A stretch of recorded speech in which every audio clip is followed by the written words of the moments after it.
Salamat kami ay naririto sa lugar na ito. Salamat sa buhay na aming tinatamasa na kaloob ng Diyos. Lagi tayong masaya, yan ang ibig ng Diyos, at matyaga sa pananalangin. Salamat sa iyong anak na matay sa krus upang ang aming madilim na kasalanan ay patawarin niya.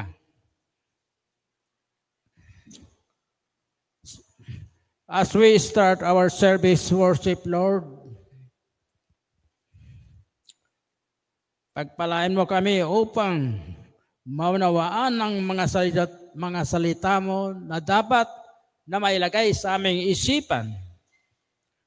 Mga salita at maunawaan sa pamamagitan ng ating tagapagsalita o messenger of God, the speaker. Bless our speaker, Lord.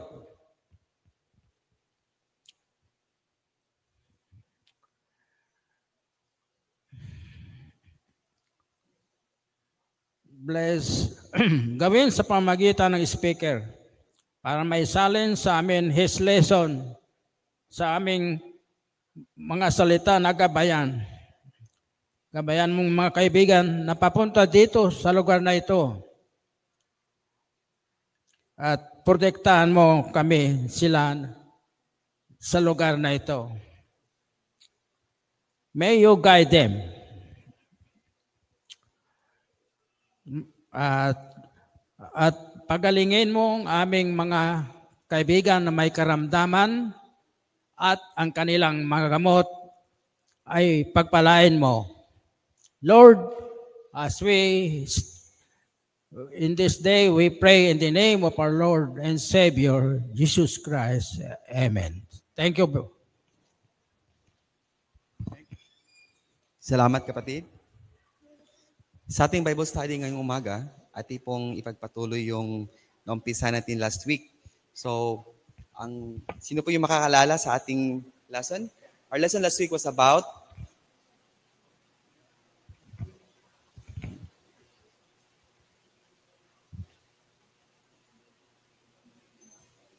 I am the resurrection and the life. So this time, if you have some questions or you want to share your observation, reflection, if you're watching online, we welcome your comments. Just write on our chat box and we will acknowledge your contribution and your participation for our discussion this morning. So, balikan natin yung lesson natin.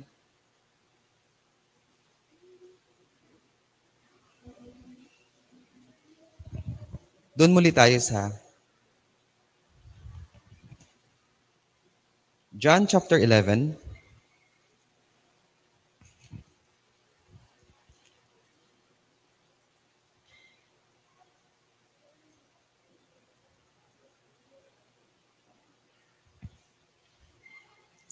Okay. Basahin ko lang sa Tagalog na version. You may see it also in your version if you're reading it in English. Pagdating ni Jesus, nalaman niyang 4 na araw nang nakalibing si Lazarus. May 3 kilometro lamang ang layo ng Jerusalem sa Betania. At maraming Hudyo ang dumalaw kina Martha at Maria upang makiramay sa pagkamatay ng kanilang kapatid.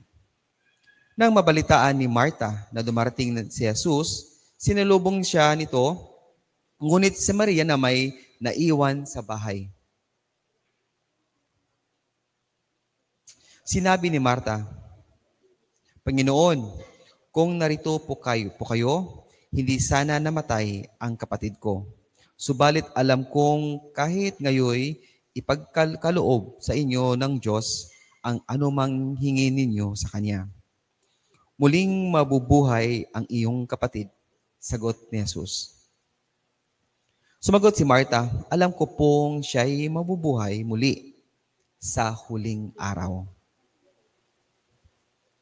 Sinabi sa kanya ni Jesus, ako ang muling pagkabuhay at ang buhay. Ang sinumang sumasampalataya sa akin, kahit mamatay, ay muling mabubuhay.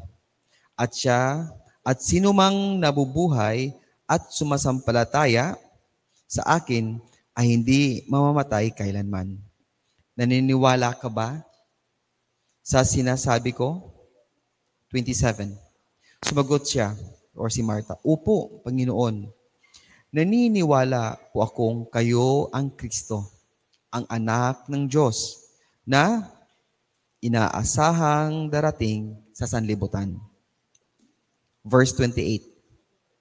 Pagkasabi nito, umuwi si Martha, tinawag niya si Maria at binulungan. "Naririto na ang guro at ipinapatawag ka." Pagkarinig nito'y nagmadaling tumayo si Maria upang salubungin si Jesus. Wala pa si Jesus sa nayon. Naroon pa lamang siya sa lugar kung saan siya sinalubong ni Martha. Nang makitang si Maria'y nagmamadaling tumayo at lumabas, sinundan siya ng mga Hudeo na nakikiramay sa kanila. Akala nila'y pupunta siya sa libingan upang umiyak. Pagdating ni Maria sa kinaroroonan ni Jesus, nagpatira pa siya sa paanan nito at nagsabi, "Panginoon, kung narito po lamang kayo, hindi sana namatay ang aking kapatid." Nahabag si Jesus at nabagbag ang kanyang kalooban nang makita niyang umiiyak si Maria. Pati ang mga Hudeyong kasama nito, "Saan ninyo siya inilibing?" tanong ni Jesus. Sumagot sila, "Panginoon, hali kayo at tingnan ninyo." Tumangis si Jesus. Verse 35. Kaya't sinabi ng mga Hudeo, "Tingnan ninyo, talagang mahal na mahal niya si Lazarus." Verse 37, sinabi naman ng ilan, "Napagaling niya ang bulag. Bakit hindi niya napigilang mamatay si Lazaro?" Muling binuhay si Lazaro. Muling nabagbag ang kalooban ni Jesus pagdating sa libingan. Ang pinaglibingan kay Lazaro ay isang yungib na natatakpan ng malaking bato. "Alisin ninyo ang bato," utos ni Jesus. Ngunit si Marta, na kapatid ng namatay, ay sumagot, "Panginoon, nangangamoy na po siya ngayon. 4 na araw na siyang patay." Sinabi ni Jesus, "Hindi ba't sinabi ko sa iyo na kung sasampalataya ka, ay makikita mo ang kaluwalhatian ng Diyos?" Kaya't inalis nila ang bato. Tumingala si Jesus sa langit at sinabi, "Ama, nagpapasalamat ako sa iyo sapagkat dininig mo ako. At alam kong lagi mo akong dinirinig. Ngunit sinasabi ko ito dahil sa mga taong naririto, upang maniwala silang ikaw ay nagsugo sa akin." Pagkasabi nito, ay sumigaw siya, "Lazaro, lumabas ka." Lumabas nga si Lazaro na nababalot ng tilang panlibing ang mga kamay at paa.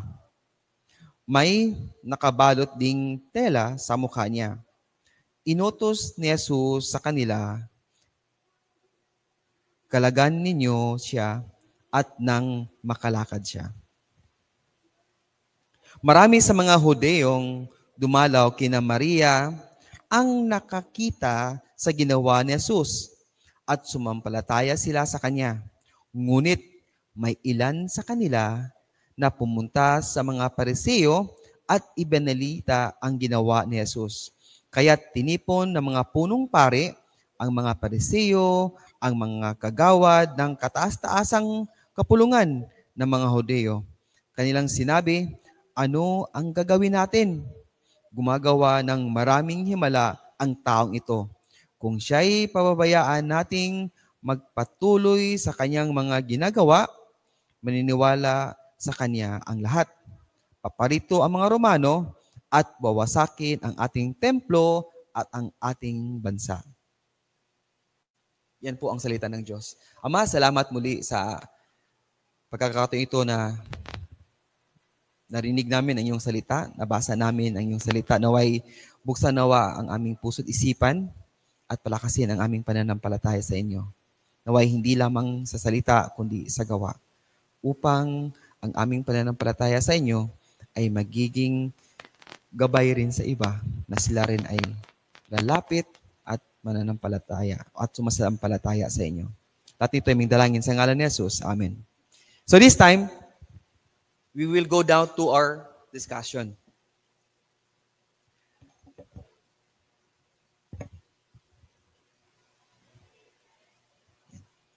Okay. Doon sa last part po ng ano po yung napansin natin na ano yung concern ng mga tao on the last part po? After nang nagawa ni Jesus yung himala.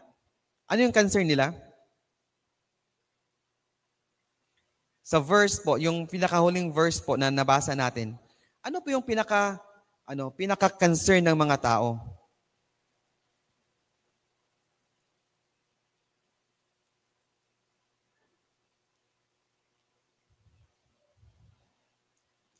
Balikan natin ha. Marami sa mga Hudiyong dumalaw kina Maria ang nakakakita sa ginawa ni Jesus at sumasampalataya sila sa Kanya. That's good. Yung mga dumalaw, yung mga crowds, yung mga tao ay naging saksi. Lahat po tayo, di ba? Yan. Okay, doon tayo sa questions natin. Isa-isahin natin ito kasi this is a very good discussion. So ngayon, ito po yun mga kapatid. Yan. Dito sa number 1, what do you think Mary was saying here? May ano ba siya? Frustration? Naramdaman niyo?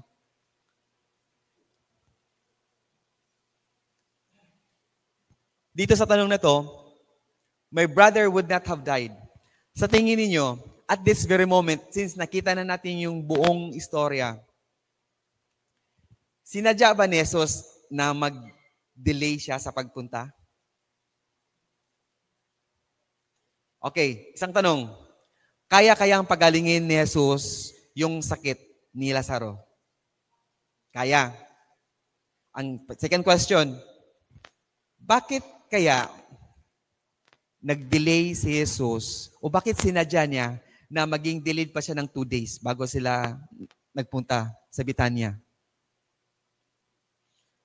Para ma-frustrate si Maria?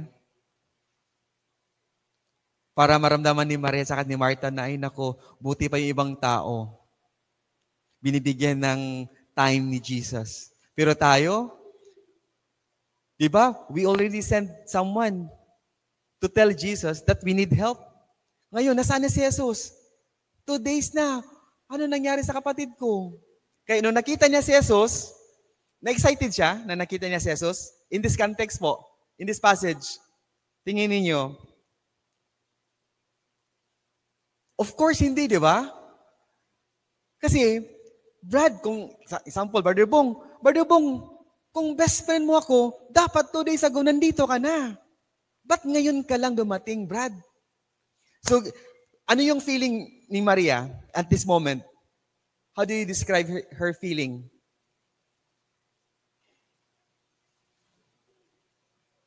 What do you think? No? Akala ko best friend mo ako. Ano yung Brad? Disappointed.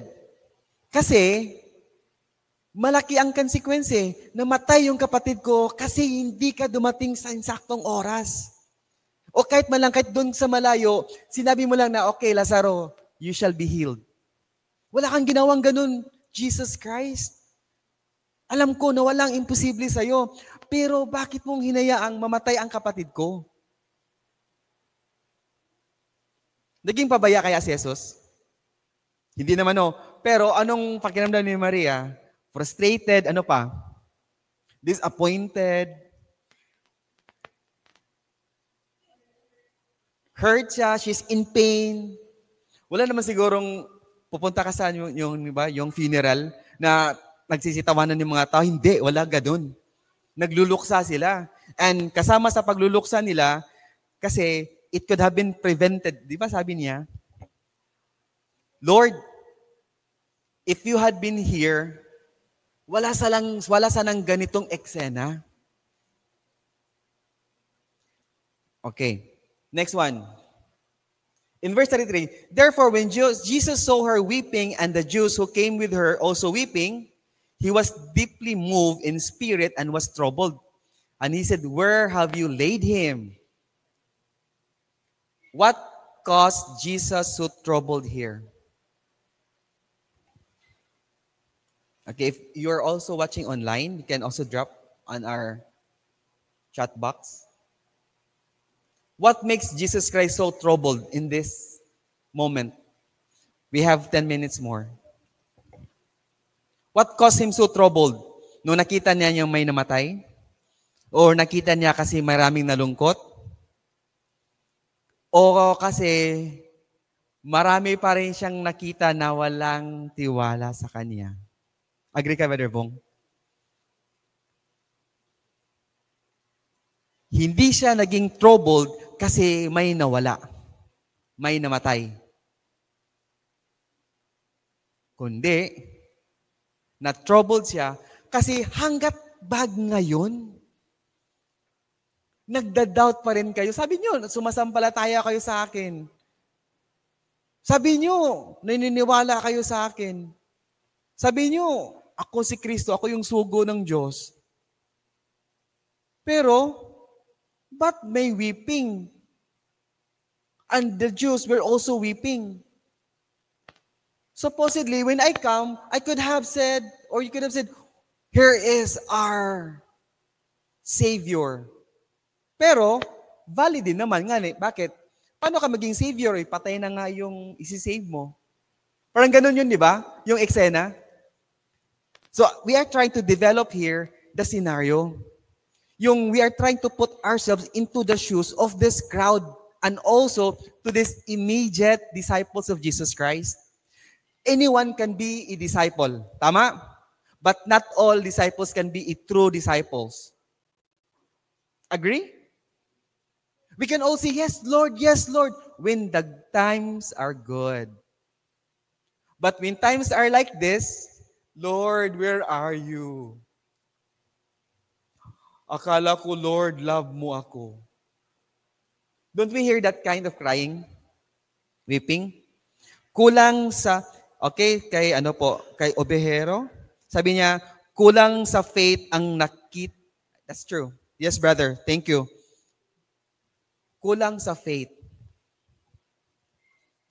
Their heart and their mind supposedly filled with faith, filled with, kung battery pa, lobat. Lobat ng faith ang kanilang heart tsaka yung mind. Bakit? How could we sing, Hosanna, Hosanna? The Savior, ipatay na yung tao na friend mo pa.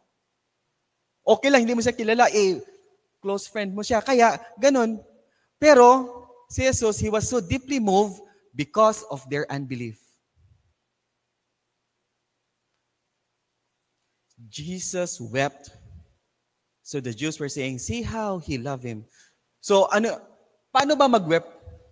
Sa Tagalog, ano yung rendition sa Tagalog? Tumangis. Narinig na ba kayo may tumangis? One time, nag-message ako ng isang funeral. Hindi ko alam kung culture ba nila yun. Lalaki, Brad. Iba yung, di ba pag may rinig ka pag sunog, ganun ang sigaw, di ba? Malakas. Ganun din yung lakas ng, niya. Yung sa Tagalog? I'm sorry for my, my vocabulary. Pero, yung pagtangis niya. So ngayon, para ba nagpapakita ba si Jesus dito? Gumagawa ba siya ng eksena? Nagpapapansin kaya siya? Or Ano yung cause ng kaniyang pagtangis? Bakit ganun? Bakit Jesus wept? Was he weeping because, oh, I'm sorry because naging sorrowful siya? Yun ba yung cause niya? Oh, I made a mistake. I could have come earlier, then nobody could have died today. Or 2 or 4 days ago. Ganun ba yung pagtangis niya? Yung cause ng pagtangis niya? Did Jesus Christ share the sorrow of Martha and Mary? Did Jesus Christ share the sorrow? Ano nakita ni Martha at ni Maria? They saw that their brother was dead 4 days ago. Ano kayang nakita ni Jesus? Anong sabi niya? I am the resurrection and the life. Again, ano kayang nakita ni Jesus sa likod ng bato?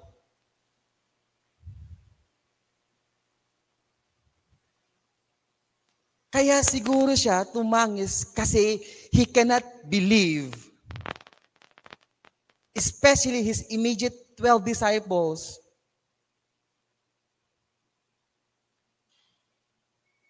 Three years na tayo magkakasama hanggang ngayon. Ano yung Brother Bong? Hanggang ngayon, wala pa rin kayong believe sa akin?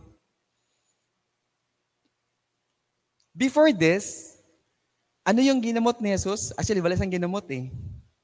Binigyan niya ng seeing, sight, ang isang bulag na bata since birth. At sabi niya, ever since the world began, wala pa daw ang bulag since birth na nakakakita. Otherwise, bigyan ka ng mag-transplant ng mata. But Jesus Christ, just put something on his eyes, biglang nag-open. Ngayon, Jesus wept, and because, tama niyo Brother Bong, hindi siya, para bang, my time is almost near. Brother Bong, tama? Malapit na ang matapos ko yung duration ko dito, yung lifetime ko. Pag alis ko, baka, sino na lang di ba? Parang ganun yun eh. So he was weeping because he could not believe their unbelief. And he couldn't accept their unbelief. Kaya, yun yung ano natin. So at least nandun tayo. Sabi naman nita, kawalan ng tiwala nila. That's true, Meiko. But some of them said, could this man who opened the eyes of the man who was blind not have also kept this man from dying? Ano to? Normal lang naman talaga yan, di ba? Could this man who opened the eyes and give sight could not prevent death of this best friend of his? Well, kung may doubt, kasama din yan sa unbelief, di ba? But do you remember, prior to this, yung conversation ni Jesus Christ? Sabi niya, nung dumating, yung sinugo nila Martha sa ni Maria na para magsundo kay Jesus, di ba, he delayed for 2 more days. Pagkatapos, anong sabi niya doon? Sinadya ko ito for your sake. Pero hindi pa niya nakuha. We can go back to the very beginning of this chapter 11. So ngayon, dito tayo. So Jesus, again, being deeply moved within, came to the tomb. Now it was a cave and the stone was laying against it. Jesus said, remove the stone. Martha, the sister of the deceased. Okay, this is our last question for today, ha? Ngayon, si Jesus, nasa harapan na siya ng libingan ni Lazarus. Ang sabi ni Jesus, remove the stone. Anong ginawa ni Martha?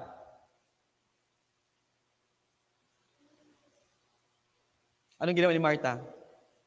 Hindi niyo na-imagine na si Martha, she could have, nandun siya sa pintuan, nandun siya sa bato? No! Wag mo itong buksan. Wag niyong galawin ang batong ito. Kasi, anong concern ni Martha? Yung amoy. Sometimes, no?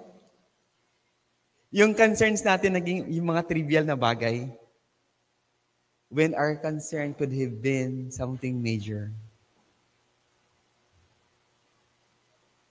Bakit yun? Bakit ganun ang ni Martha? Ano pa? Ano pa yung nakikita nyo sa concern ni Martha? In your own words, I'm inviting you. Ano pa ang concern ni Martha? Bakit sinabi niyang wag niyong buksan wag niyong tanggalin ang bato? Ano bang concern niya sa amoy? Okay, itong words niya, there will be a stench. Ano yung nasa mind niya? Ano yung nasa emotion niya? Hindi lang yung amoy. Wag, Lord, nakakahiya. O di kaya, wag, Lord, kasi nakakatakot. Baka may mumu sa loob. Ganun kaya siguro yun? Let's try to get into the mind of Martha. Pero si Martha, nag-confess siya, yes, Lord, I believe you are the Son of God. You are the Christ. And you're going to raise my brother Lazarus at the end. At the final day. Pero ngayon, sabi ni Jesus, okay nga, buksan niyo ng pintuan. Sabi niya, no. Let's try to get into the mind of the unbelief of this doubtful Martha. Walang tiwala si Martha sa kanya, mabaho daw. Agree? From the online, thank you for sharing. Nakita niyo yung concern? Wag, Lord, mabaho dyan sa loob. Baka pag niyan, ganun ba dapat ang concern? And you know what? There are so many things to learn from this event talaga. And I invite you, because we don't have time, to visit again chapter 11. Go back. Not just chapter 11. Go back pa kayo doon sa yung first I am ni Jesus. Yung I am the bread of life. Hanggang dito, makikita nyo lahat ng claims ng I am statement of Jesus Christ has to do with every claim. Hanggang yung build up niya dito. And I hope and I pray that from here, makikita natin yung take away natin ngayong araw to what was Jesus actually asking the people to remove? And what do you think about Martha's response? Napag-usapan natin ito ngayon, di ba? Ito muna, number 1. And let's get back that on next Sunday. Ano yung nais sanang tanggalin? Ano talaga yung, what was Jesus actually was asking from the people to remove? Kung alam yung answer, you can also jot down there. Okay, thank you. And this is our Bible study for this morning. Any comments before we ask someone to close us with our word of prayer? From the crowd? Anyone? Thank you again from our online listeners. We appreciate your participation in our conversation. We will meet next week again. Any more comments, brother, sisters? Wala na po. Dito, mga teachers natin. Sunday school, wala. Okay, so we will ask to close with our word prayer. We'll ask Brother Bong. I will ask everyone to please stand up and join Brother Bong for the word of prayer. Let's pray. Our loving Father, our Heavenly Father, thank you once again po sa araw na ito. Salamat po at muli naming napakinggan ang inyong mga salita. Muli kaming na-remind, Lord, because of the story of Lazarus na hindi lang po sa salita dapat kami naniniwala, bagkus sa aming action. In this lesson, Lord, natutunan po namin na dapat ang aming faith sa aming Panginoong Jesucristo ay nag-uumapaw sa aming puso't isipan upang mas mapatunayan namin na kami ay karapat-dapat sa pagbalik niya rito, kami ay karapat-dapat na makasama niya sa kalangitan. And Lord, thank you for this day. Thank you for the life na ibinigay niyo po sa amin sa araw na ito.